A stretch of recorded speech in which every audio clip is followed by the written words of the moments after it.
đúng gì nó mới vô nè. Rồi ra từ lóng, ra lóng đi, ra lóng trên nữa. Rồi ok, mướn không vô nó cũng vô nữa. Rồi vô luôn coi, bóp vô coi gì đau không? Không. Nắm chắc vô coi, nắm luôn.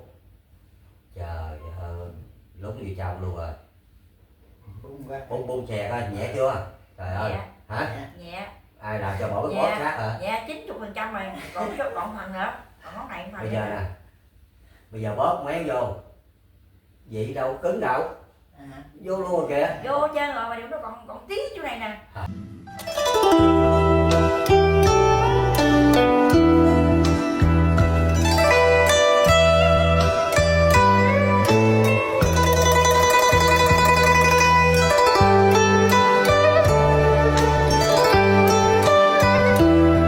Chỗ này thấy không? Ờ. Dạ chỗ này cái nữa. Chỗ đó tí nữa đó, đúng rồi đó. Chỗ này làm gì móc chạy chưa? Mà Có nữa. mà ấy đó mà lăn đó, ấy thì lăn đi. Tí thì cũng lạnh nhiều lắm á, chai tay. Tôi gần cái tay biết liền nè. Rồi coi vô. Đau không? Không, thầy mình không có đau. Đau cái nào? Đó, nó có thế của nó chưa?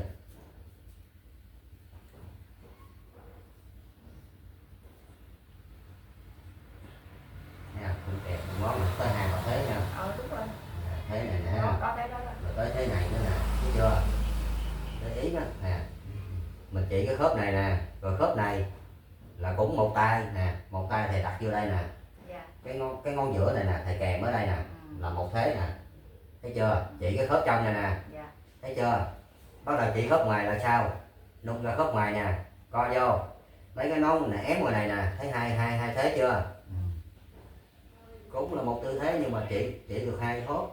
Gì đau không? Rồi vô luôn. Đau không? Không. Trời, anh vô hơn hồi nãy luôn rồi. Hơn nhiều. Coi này à? Hơn nhiều. Hơn bình thường luôn. Hơn Bung nhiều. ra xẹt ơi. Trời ơi, hết luôn rồi. Hơn nhiều, khỏe. Mừng không? Mừng. Trời vui cái nhà ơi, bắt tay. Vui nhiều lắm rồi, khỏe lắm rồi, hết sức rồi.